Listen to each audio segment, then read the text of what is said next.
Today's topic is managing talent and capacity for winning RFP responses. All right, I'm a fantastic international panel. I'm going to allow them to introduce themselves. So Barbara, will you start, please? Yeah, of course. Thank you for having me. Hi, everyone. I'm Barbara Koenen. I'm the Business Development and Marketing Director of Altamimi & Company. We are the leading and largest law firm in the Middle East and North Africa, with around 900 people across the region. I manage a team of about 25 people now, and we're currently growing. We're recruiting. It's a really exciting time for us. There's lots happening in the region. I just came back from Saudi, which was fascinating. Besides my work at Altamimi & Company, I also am the proud owner and founder of an e-learning platform called Beyond Billable Hours, which is a follow-on from a book that I published about 3 years ago.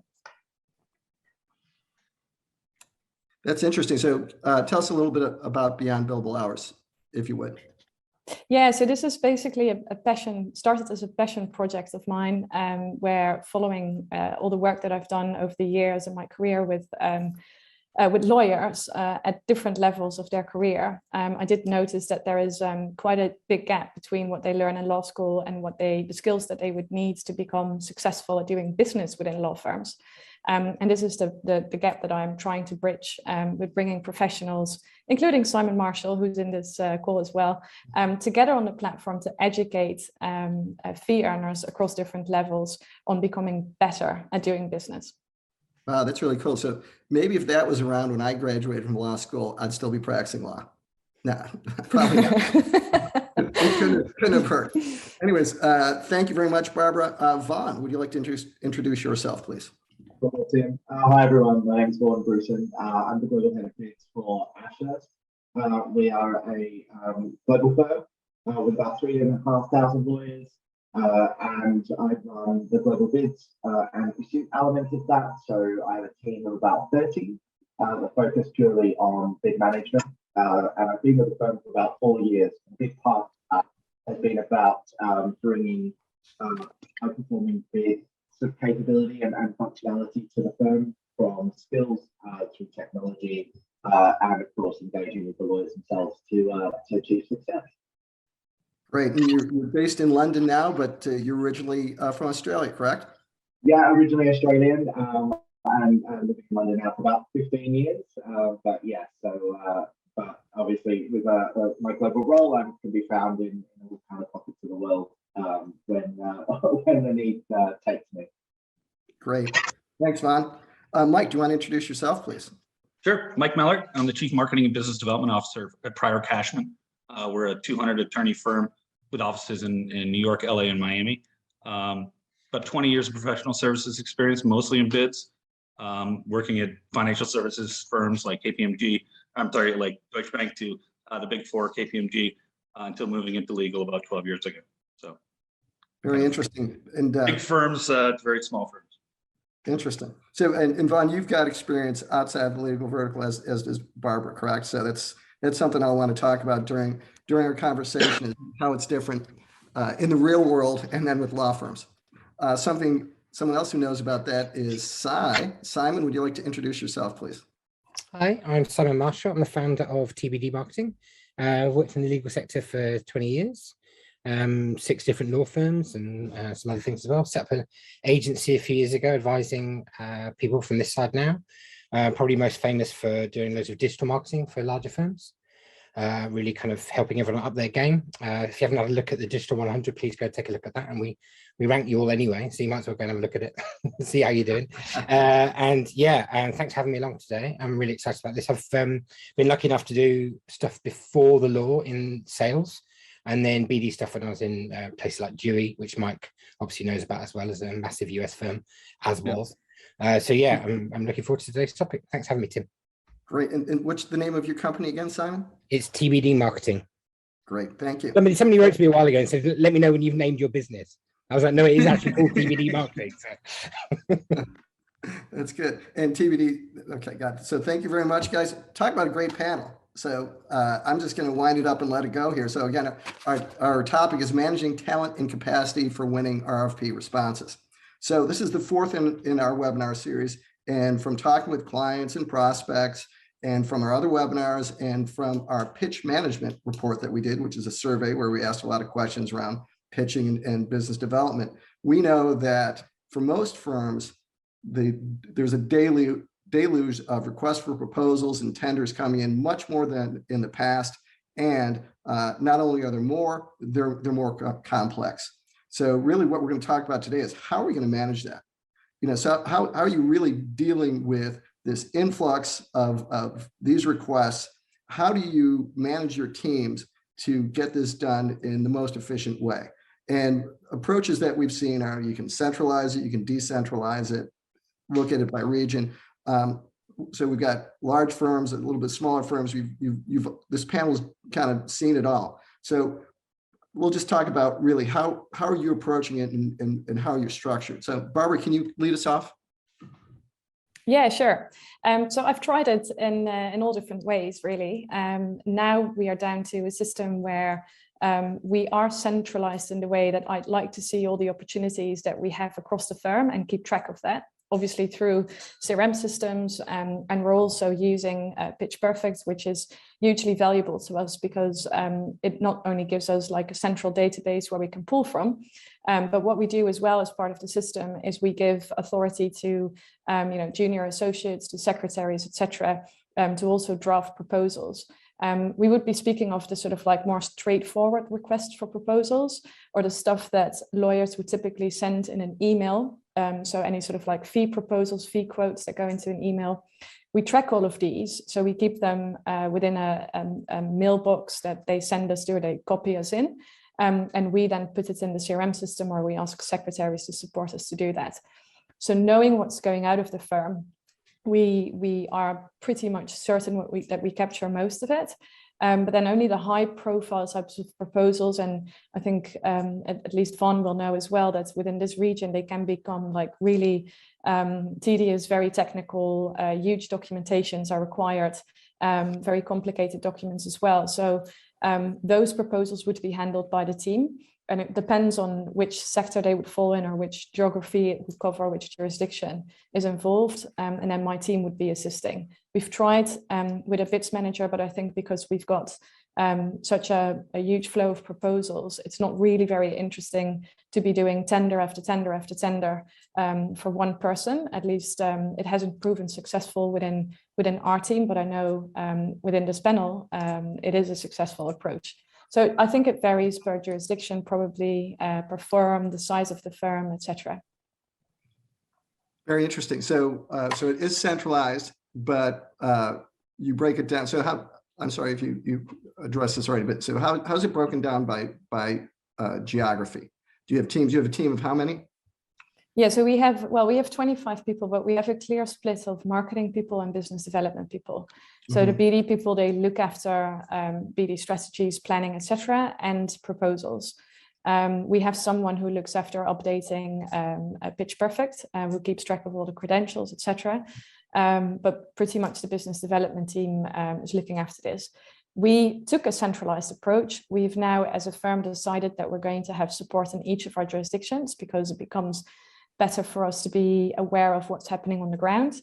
So this is where we are now recruiting for all of our offices to have a dedicated BD support, and they would therefore also be responsible for those jurisdictions. And then our BDs are currently split by sector. So if a request for a proposal comes in, then it would typically go to the one looking after that sector, and they would be working with, for example, we have a team in Saudi. If it is a Saudi proposal within the energy sector, then those two people would come together and they would work together on the proposal, one bringing in the expertise that we have within the energy sector, and the other one bringing in that jurisdictional expertise. Wow, very interesting. So I'm going to ask the other panels the same question, but before we do, we're going to get the audience involved a little bit with a poll. So our marketing guru, Charlotte's going to pop up a poll here. So we asked about centralizing or decentralizing. So if everybody could take a second here and fill out the poll, do you centralize or decentralize in the pitching process? And then we've got a second question, which is another question we're going to ask the panelists, is who plays a role? So do you dare let the lawyers get involved? How are they involved? Do you ever let them do it by themselves? Who else is involved? Pricing team, bid team, who? So go ahead and take that poll. And while you do that, Vaughn, could you tell us about your approach and centralized, decentralized in the process? Oh, I think you're still muted.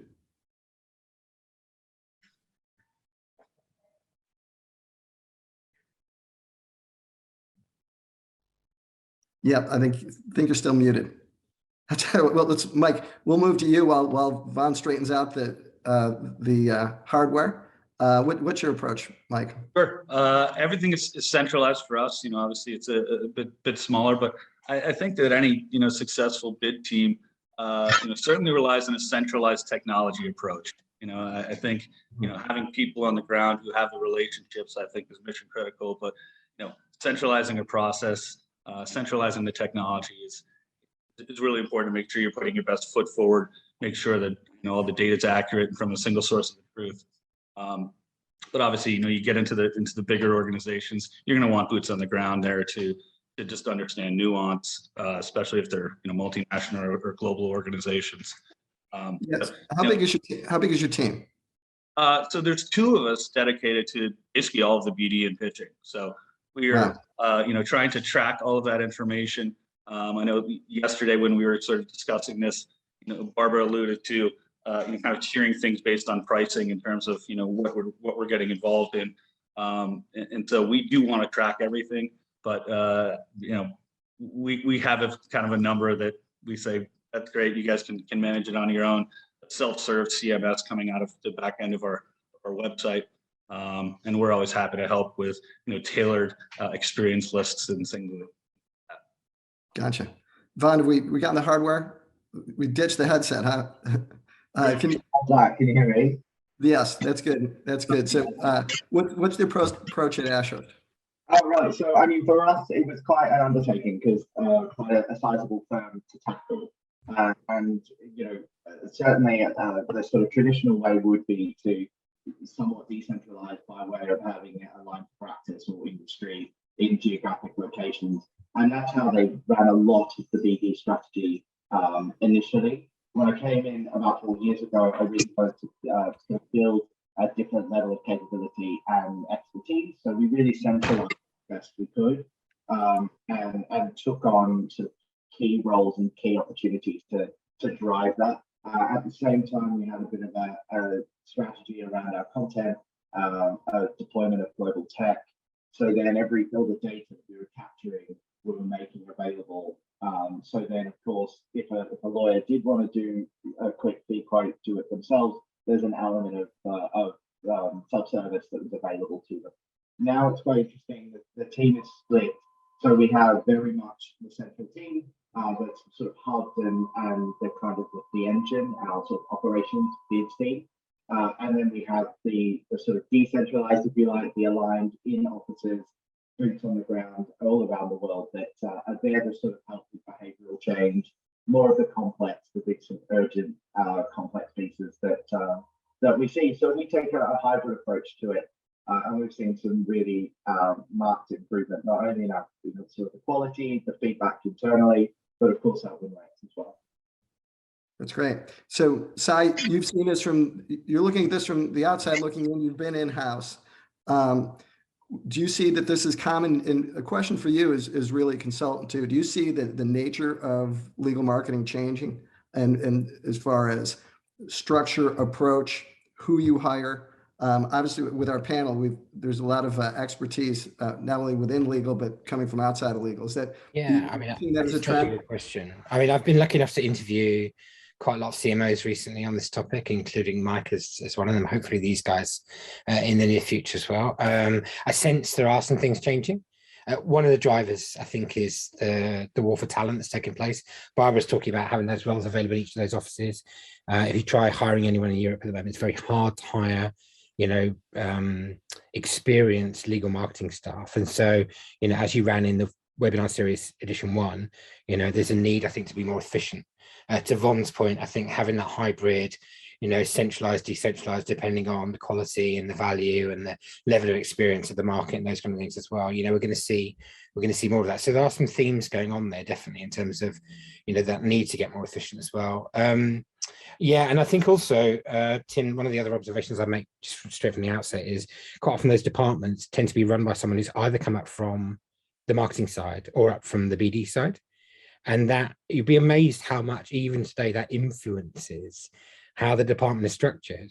As I said to Mike yesterday, we've seen our first person who's come up purely from the data side. They're not a BD person, they're not a marketing person. I love to see that because it changes the conversation a bit as well. But that theme means that, for that team, guess what? It's all about the win rate, Mike, and what they're doing. That really informs how they kind of process stuff and do stuff. So yeah, Tim, there are some big things out there. I think this talent one is not going to go anywhere for a wee while yet. We're not suddenly going to invent hundreds of new, world-beating kind of, pitch experts, as it were, as well. So I think we need to be more efficient in what we're doing. And I think that a lot of the CMOs who are from the marketing side probably need to get a bit more au fait with the ins and outs of the kind of systems that Mike's talking about there and Vaughn's talking about in terms of that centralized pitch system. Right. So that's, can't underscore the ability or the amount of impact that culture has in law firms. You go, you're at Deloitte, you define a role, and you go to KPMG. It's you generally know what you're getting, and you go in, and it doesn't really matter what the title is. But the culture has such an impact on law firms, and everyone is so very different. so as far as that goes, and you've all worked at different size firms and things like that. And obviously, Barbara, you're working with the largest firm in the Middle East. So culture, that's definitely going to play a role. So when you are getting these requests in and the lawyers are asking you to get these done, you've all mentioned a little bit of self-service. So how do you determine when the BD and marketing team is going to get involved and when you say, can't do this one, and how do you approach that? So Barbara, I'll let you start with that one. Yeah, so we've developed a form, like a proposal assessment form, where we set out, this would be filled out by the BD team, just to assess what the proposal, who's it for, what are we required to do, the scope of work, etc. And then it would go into our sort of like proposal process, where we seek, obviously, we have to clear conflicts. We have to make sure, is it a client, is it not a client? If it's not a client, do we clear conflicts, etc. Then we would usually speak with, and it varies from office to office because of from jurisdiction to jurisdiction. Some offices are relatively small and they sort of like deal with us maybe perhaps a little bit easier, quicker, because the decision making just goes quicker. There would always be a partner involved, but we would give a recommendation as to whether we think it should be a go or a no-go. Now it is quite different or difficult within this region, I suppose, because this region is still very much, it's not immature, but it's growing. It's not like what you would face in, for example, London markets or global markets, where you could be a little bit more clear on what you want to win and what you don't want to win. For us, it's still very much, okay, this is a new market for us. We've only been there for 6 years, for example. So we have to put our best foot forward to win any work that we can get through the door. So it really varies in terms of what strategies that you keep. Generally, we see, obviously, in the jurisdictions where we are more established, we can take that call and say, okay, this is not our type of work. We don't have the capacity for it. But in other jurisdictions, we would possibly say, yeah, let's go for it. We don't want to miss out on an opportunity. And I feel within this region specifically, the entrepreneurial mindset within partners is extreme.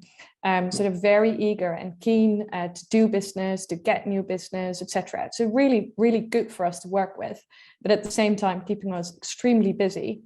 Also on proposals where we say, but they're asking for 5 secondees. We don't even have these people within the team. How are we going to supply them? Like, no, we'll figure it out once we get the proposal through the door.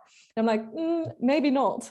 So that's still an area where we are sort of like trying to find common ground. How can we work together? Still keep that entrepreneurial mindset and the eagerness of winning new work, at the same time making more strategic decisions around what we want to go for and what we won't. Yeah, interesting. Vaughn, does that sound familiar to you?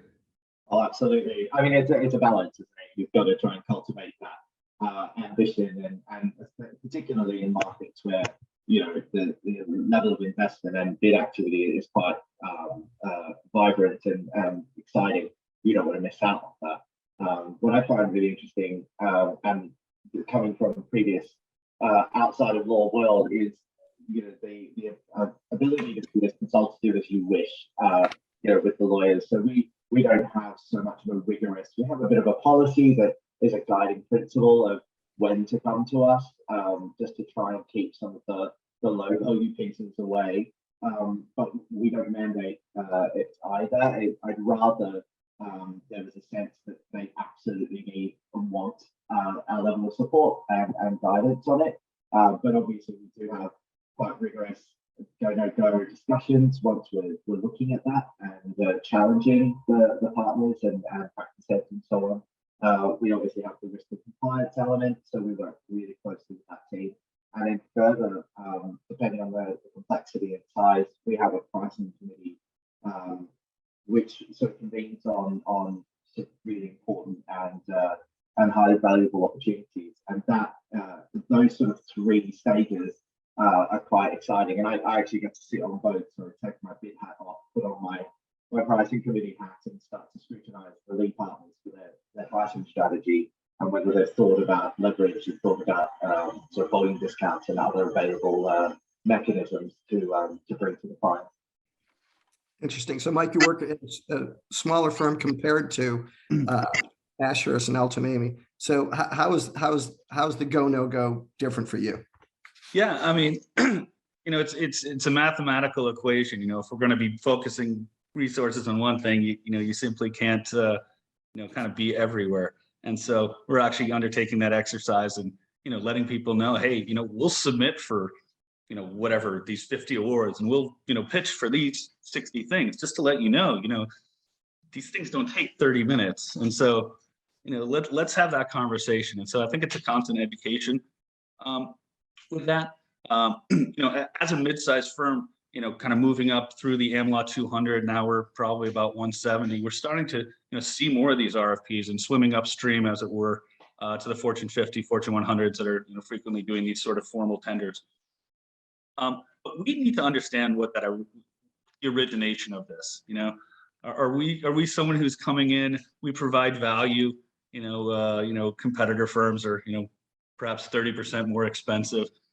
Are we just going to be someone that they're going to compare to? What's the origin of this opportunity?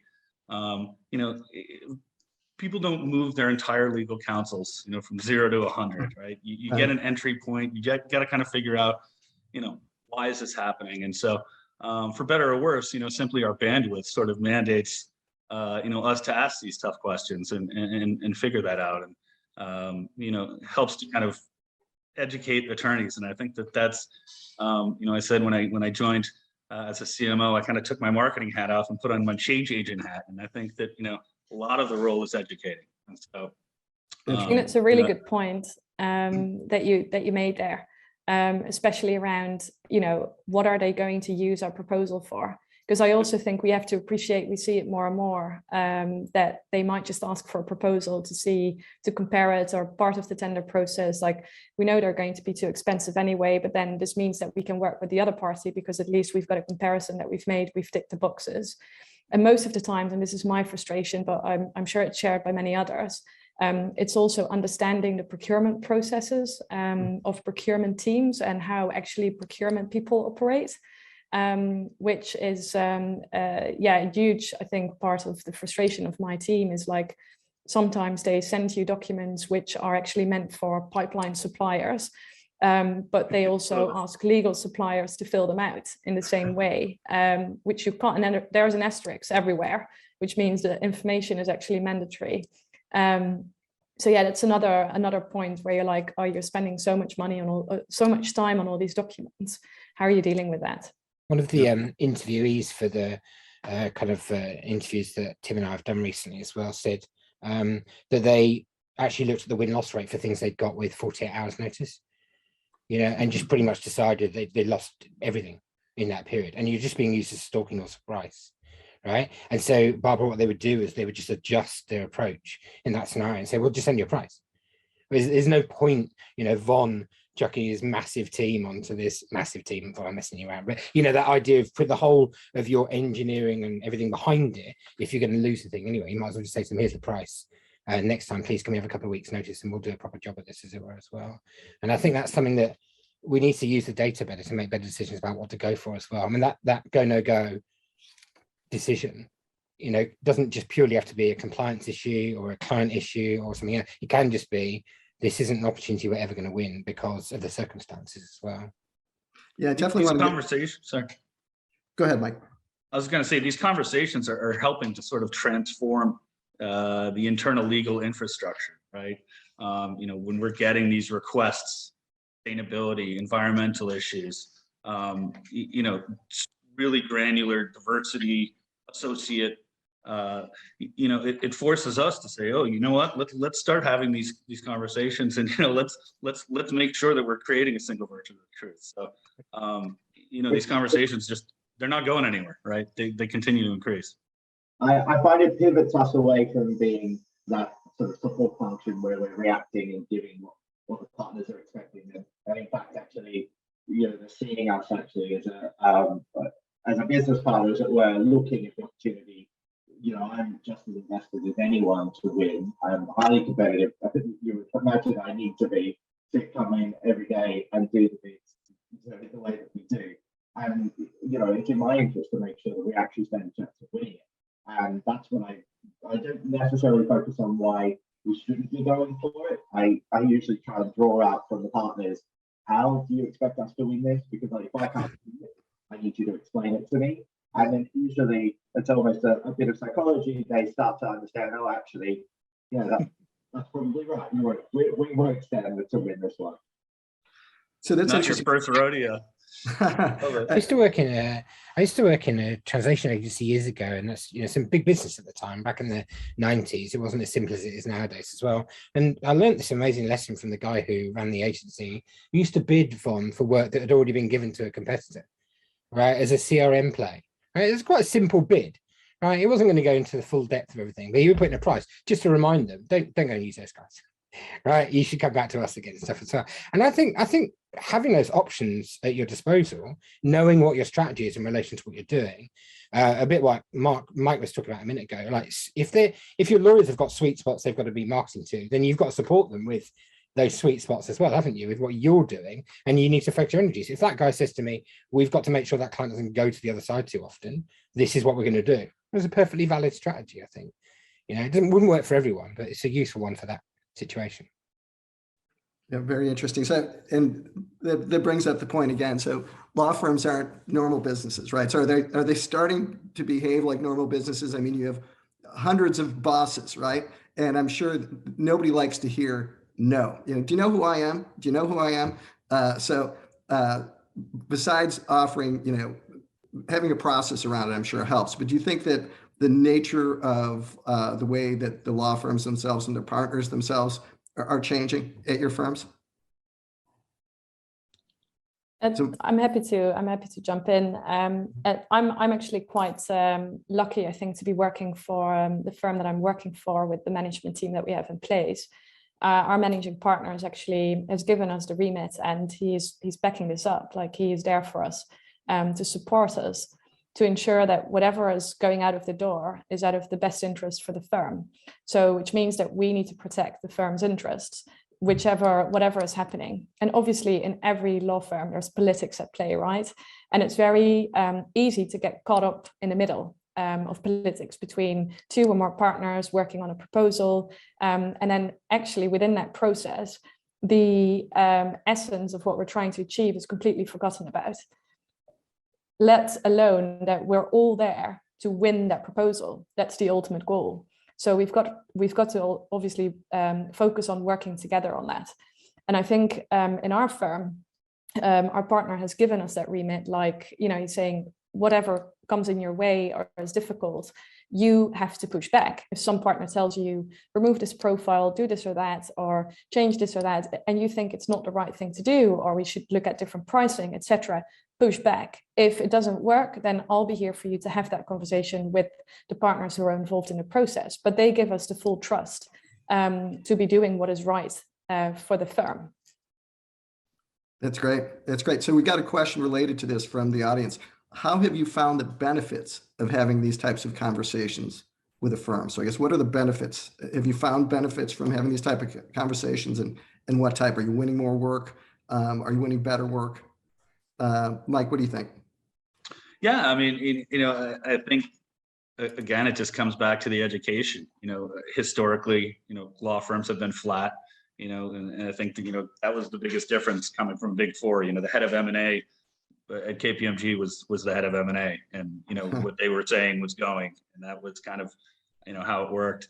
I think law firms historically have granted titles to sort of indicate success, as opposed to what does a practice group leader actually do?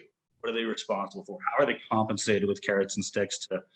And I think having these conversations and someone saying, hey, you know what, I thought that was my decision. And it's like, this is good. Let's start to sort of form a more effective order. And as firms get bigger, we're kind of in that growing pain where we started with 50 or 60 lawyers in the 70s and 130 when I started 6.5 years ago. Now we're over 200, and it's these cultural conversations of saying, hey, someone's got to make these calls. We've now got kind of conflicting things, and while we still encourage entrepreneurialism, certainly it needs to be balanced, especially as you get bigger. There's this conflict and risk, and I know my fellow panelists work at much bigger firms, and certainly speak to that risk if we're not centralizing things through a process and technology. Cool. And I definitely want to get to the technology part too. But so Vaughn, have you seen the benefits to answer the question? I mean, do you track it? Do you, based on these conversations, I told you so, we're making the right decisions here?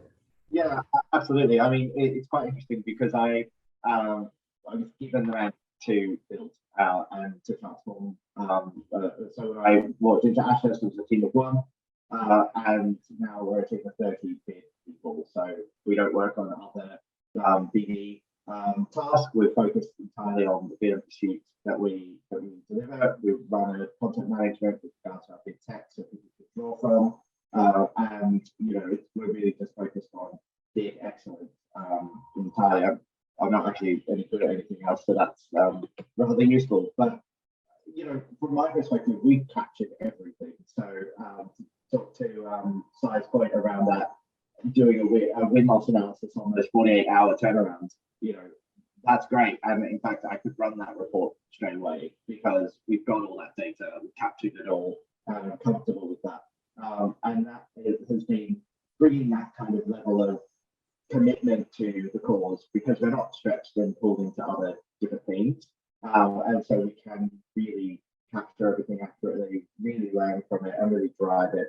What I find really interesting, having come from where you have one CEO, a couple of MDs, a few sales directors, and that's it, and you're driving your big sort of teams with those types of hierarchy into this incredible landscape of 400 plus partners. And yes, okay, in some ways you can look at it as 400 CEOs, but I do really see that entrepreneurial spirit.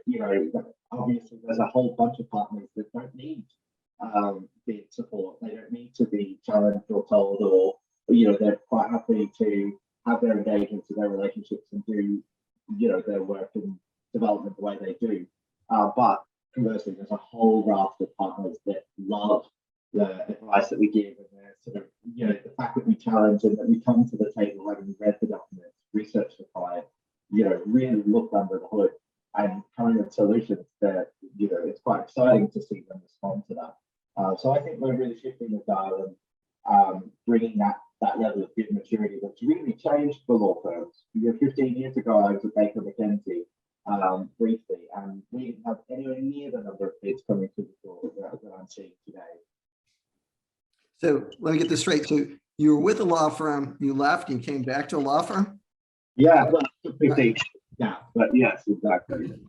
No, everybody loves law firms. So we can't lose sight of the cultural stuff as well, about the difference maybe, Mike, between Eat What You Kill stateside and an equity partnership on the other side, right? Because Vaughan, I don't know how it is at Ashurst or whether it's consistent across the board. I think it is an equity partnership and that basis, right? You can turn down that work, right? On behalf of, you could say to a partner, we're not going to go for this piece of work and here's why, and you can rationalize it and say, the sector plan informs that. But, over in Mike's firm or maybe other American firms as well, it might be a different decision because that partner's billings are going to be directly related to matter partner, how much they bring in, what they've done there as well. So we've got to bear in mind the cultural element. Barbara was saying about the entrepreneurialism of, the Middle East largest law firm as well. That might have a slightly different effect on it as well. So that's not out the picture. You've got to got to approach it culturally and what's there. One thing I would say, Tim, is that, as a marketer, I think it's incumbent on us to have a better answer for them as well. So the opposite of yes isn't no. The opposite of yes is how's about this? So we can't do this thing because of X, Y, and Z. But there is always something you can do. There's always another piece of work, another marketing effort, whatever it might be. And Mike, I think that must be harder on Eat What You Kill, because if somebody's saying we have to turn down this $1 million kind of proposal because you've got X going on, that's a hard one to wear, right, for the partner. For sure. It's a very important question when coming in. Are we lockstep? Are we modified? Can associates earn business? At Briar, we really encourage that. That's something I hadn't seen. So, we have associates and younger folks who are really keen on, our insights and our advice, and, we're lining them up with partners, as we, kind of help navigate them through. But that accelerates our learning curve. So you have the intended consequence and the unintended consequence, I guess, of every compensation model and every carrot and stick you provide. Interesting. So we've got a few questions related to that have come in from the audience. So one question is, so at what stage in the process do you start these conversations?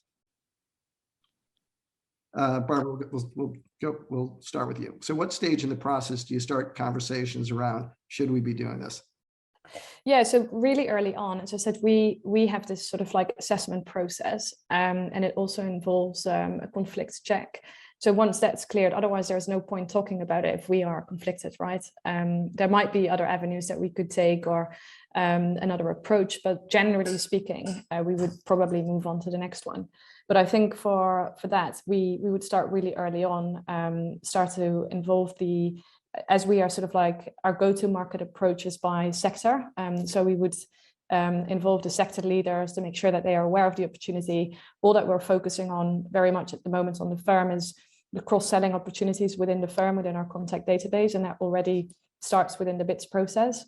So yeah, early as soon as you can is my recommendation. Once you have obviously assessed, I think that's our role. It's not just to come and present an RFP to partners, but to really say, see yourself as an advisor, and tell them, look, this is what I think. You should go for it because of X, Y, Z. This could be a strategic client because I've seen they are doing this and that. Even I've given them a ring and I understand that those parties are pitching for it as well. We could probably win this, so let's go for it. And then the partners would probably say, yeah, sure, if we say go for it. The conversations are getting tougher, I think, when we say, no, let's not go for it. Yeah, that's how I would see it. So Vaughn, do you start early in the process, these conversations also? As early as possible, absolutely. I would always say within the first 24 hours, within the turnaround time for a lot of our opportunities, but no more than 48. It's got to be enough time to read the docs, cover the cover, do diligence and research, look at competitors, look at as much as you can, and bring that to your conversations. It's funny to Sai's point. I'm renowned for not saying yes, but interestingly, I never say no. I'm always coming back with, well, why don't we do it this way, or should I try a different way? And the same with the go no go. I don't ever walk in and say this is dead in the water. We shouldn't be doing this. I talk about my concerns. I talk about challenges. How I can't see how we're going to get past these points. Do you have information like that? The comforting thing here is that Vaughan has been with that firm for what, 4 years? So yeah. Clearly it's accepted. Yeah, they haven't given me my marching orders yet. Another sign is whether or not they're going to go from compliance, as Barbara and Vaughan have said, is quite early. but they're going to go from the CMO, I think should also have, or the head of bids, or whoever's taking that decision, should also depend on whether or not you've got time to do what Barbara said, which is to speak to the client. Because if Von, it'd be really interesting to know of the times when you get to speak to the client or someone from BD gets to speak to the client, which percentage of those bids do you win compared to the ones when you don't? And I have a feeling that we really, really know what we're going for when we're going for it, when we've had a conversation, because let's be honest, right? In-house teams, they don't run these things all the time. They don't run out that often. They don't see as many bids as Von does, or Barbara does, or Mike does. And so sometimes they have forgotten to address a few things that are really important as well. And then Von goes and flags it to them, gives them some guidance, and they think, oh yeah, we should have done that. And then guess what? That's the mainstay of the kind of proposals. But I think that but having that conversation is another canary in a coal mine for me as to whether or not we should be going for the bid in the first place. Interesting. So related again You'd to be this. amazed at, I'm sorry, I was going to say, you'd be amazed at how many times we get to 70% of a process, and now we get pulled in. People haven't read the RFP. And I mean, simple. It's 60 pages. Oh, we read it. We started going. We started working through it, and then we realized at the end that it's for a Wyoming firm or whatever it is, and you're like, it's a big document, certainly, lots of different attachments, but you'd be amazed. I wasn't joking in rehearsal when I said that we have got only so much attorney time to put on this stuff, right? And I think it's also incumbent on the CMO or this team to say to those attorneys, hey, I know you want to grab the pen. I know you want to grab the pen and start writing, but actually we'd love to use your specialist time on the thing that's really going to make the biggest difference to this position. And Von, it'd be interesting to hear all of your perspective, but I think predominantly that's to do with whether or not they're going to win it in the room, right? If we get them on the shortlist and in the room, I think the lawyers should focus their energies there. But actually before that, the balance of effort, Mike, should probably be in the marketing team with some love from the attorneys on messaging and what we're doing, what we're offering them. Is that fair? Absolutely. I mean, we sort of sell it as that kind of 10, 15 minutes of gold dust time that, if we can pin them down again in that first 24 hours just to get, the sort of cold face, where's it come from? What do we know? What are our chances and where should we be focused? What we can then in turn develop is an infinitely better opportunity to sort of respond to first draft. We got into some interesting conversations when I first arrived, because I was asked just out of the blue, what proportion of documents should we, percentage of bid and proposal drafts should we be drafting before they go to the partner? And I answered 95%, and got myself into a lot of trouble with some of the leading teams around the world, and they just were really shocked and dismayed that I was so high. But and of course it's taken a lot of time, and there are some that we don't get close to that, but there are others where even we just had actually overnight some of our sort of French team were pushing us to write a methodology for an opportunity, and I was very happy to see one of my execs push back and said, absolutely no way. This is your work. You're the ones that need to decide how best to position that. We can help you with precedent, but we're not writing it. And so it's just understanding where our strengths are and where we need their insight. Interesting. So we talked a little bit about data before, and is it fair to say that you're using data not only to justify your decisions on what to follow up on, but then also to show win, loss, and to improve your business? You can talk a little bit about your technology and how you use it in this whole process. Yeah, we've gone on quite a journey. So we've got a number of different techs, but essentially our sort of primary one is a new technology that we use for libraries. So we have quite a lot of good content on there in different languages. We have a credentials sort of module to that with 12,500 credits now put in there. And all searchable that people can access and review. And we actually have a dedicated team to focus on the curation and updating of that material and content.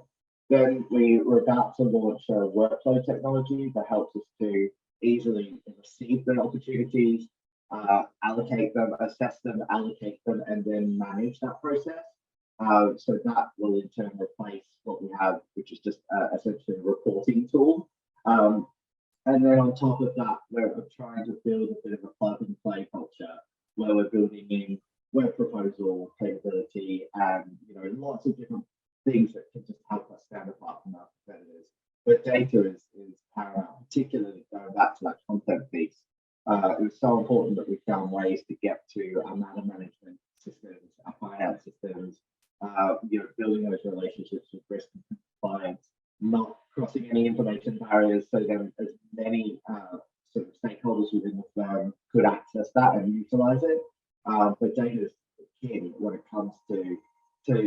So we will often have opportunities thrown over the fence, and they're dead within a day because it looks exciting. I'm sure we've got this experience somewhere, and I can turn around with help from compliance and say, actually, no, we don't have it anywhere.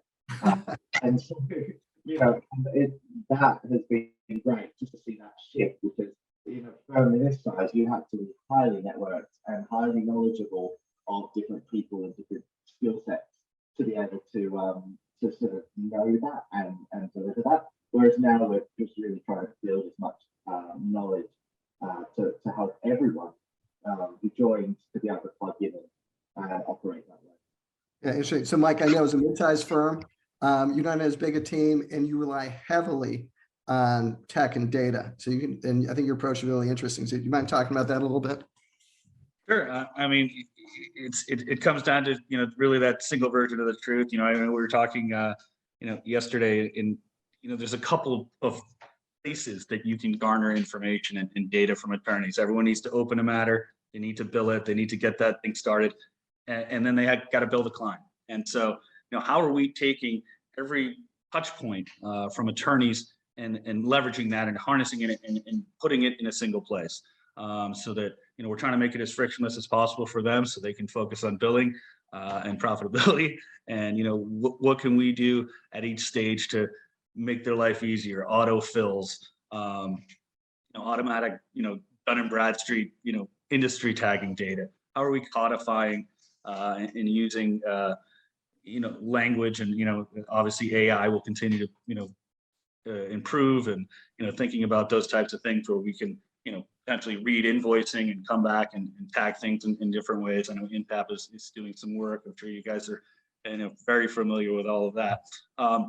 So, that's what we continue to do is, how are we letting the attorneys focus on what they do best, and how are we taking kind of that original realm, which is they're going and mining new business, qualifying leads, getting them across the finish line, doing the work, billing, collecting.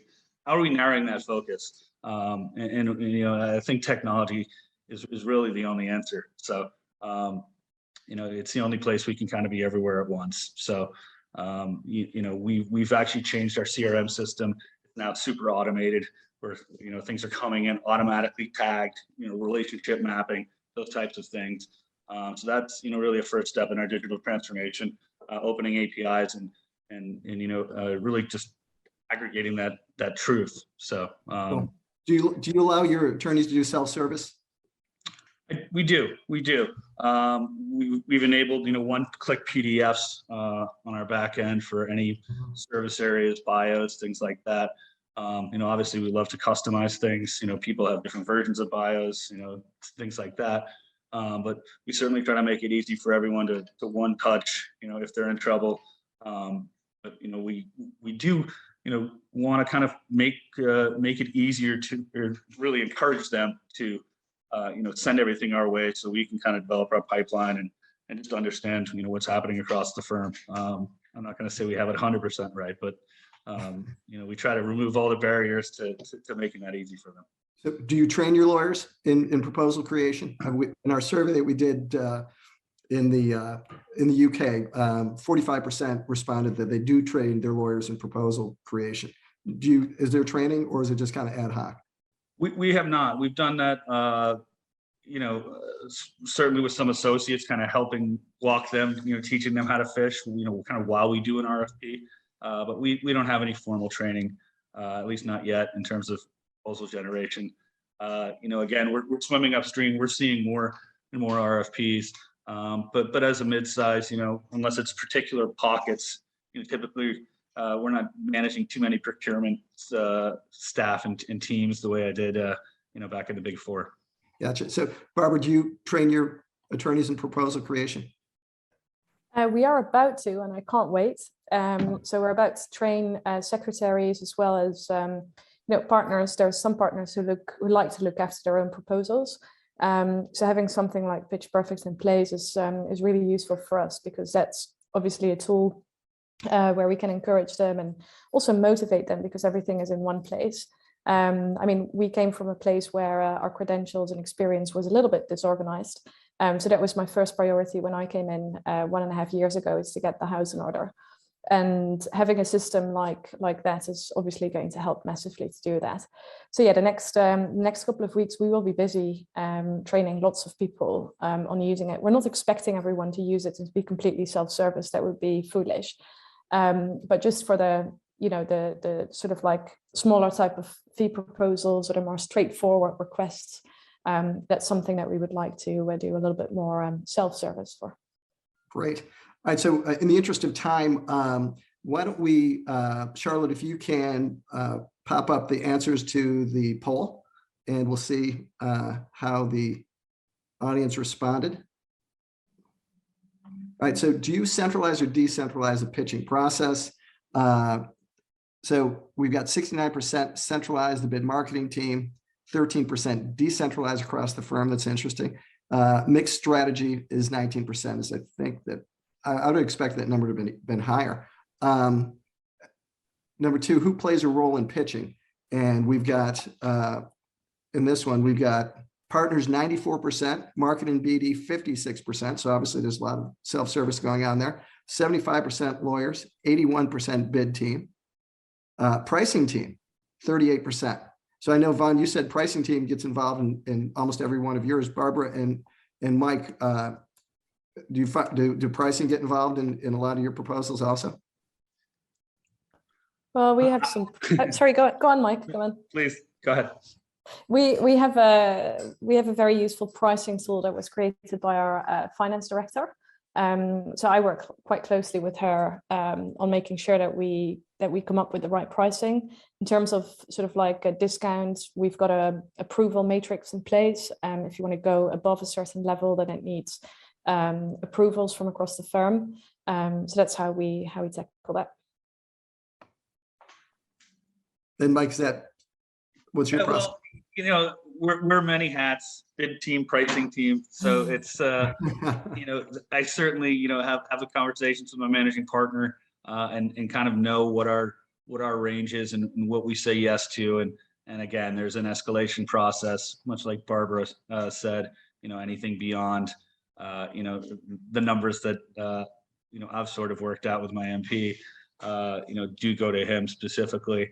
And again, there were lots of different, things to take into consideration, certainly, getting an entry into, the Fortune 50 or Fortune 100, certainly carries a lot of weight. So. Gotcha. So Cy, from your experience talking with multiple law firms, what do you think about the respondents' percentage on centralized, decentralized? Is that what you're seeing when you talk to most law firms, those numbers? I feel like you. I was slightly surprised that the decentralized or the hybrid that Vaughn's talking about is slightly so low. I wonder if it's a question of phraseology to some extent. I think the word pitch means one thing in Europe, and I think it means something different in the States. I think we talk about pursuits and proposals quite a lot in North America instead, and the pitch bit is actually the face-to-face bit when you're going to go and do that. Whereas I think we use the phrase pitches when we mean the broad sense of it in Europe. So it depends on who's answering the question, but I would say that's the journalist in me picking apart the language. Maybe I've spent too long working with lawyers, Vaughn. I don't know. I think there's that. I'd expect that to be slightly higher. I also wonder whether that is probably going on behind the scenes. Is that actually just happening anyway? A lawyer's just doing it direct instead. I mean, that's your nightmare, isn't it? Really, when you think you've got this perfectly good system and then somebody goes and does what they want to do anyway, and they don't bother to escalate that pricing kind of request with you because they think it's easier to go and sort out route B, as it were. I think that's a bit sad. But my understanding, Tim, from having canvassed all these CMOs recently and spoken to them, is that's happening a lot less than it used to. right? So there's a lot greater level of respect for that central team than there was maybe 10 years ago. And that's good. That's a good sign to see that that's professionalized. I've also seen one other theme is that I think that in the States there's a lot more coaching happening from the marketing teams with the lawyers when they're actually going for the work and doing the pitch bit than there was a decade ago when I was a now defunct billion-dollar law firm.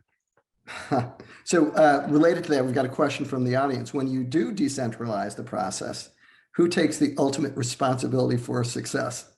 I think it's Mike is the answer to that question.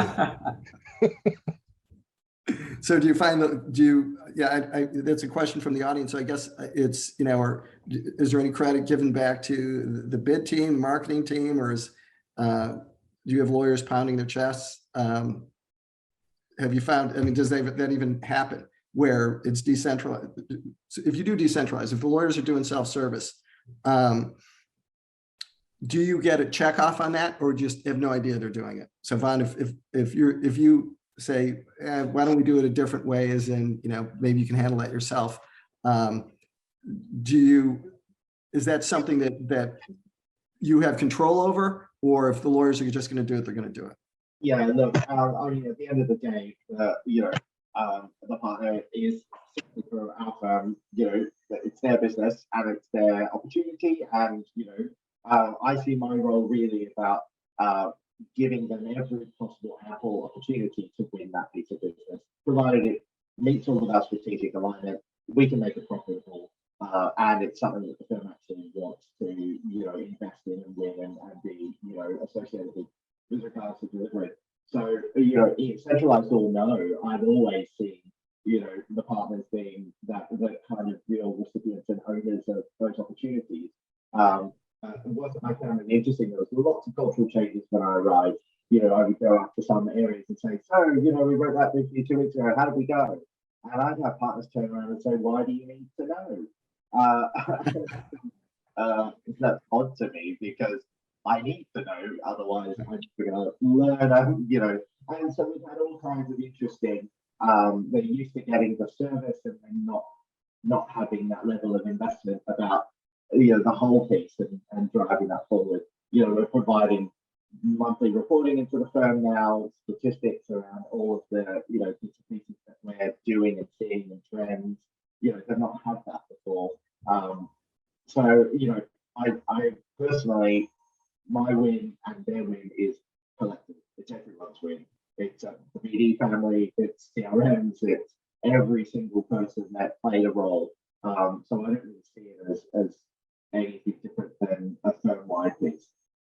Very interesting. Well, so unfortunately, we've run out of time. We have a couple of questions out there that weren't answered. So for the audience, we'll ask those questions offline to the panelists, and maybe we can get you some responses. I want to thank everybody for joining us, and especially our fantastic panel. Very great information. Thanks for joining. Have a great rest of the day, everybody.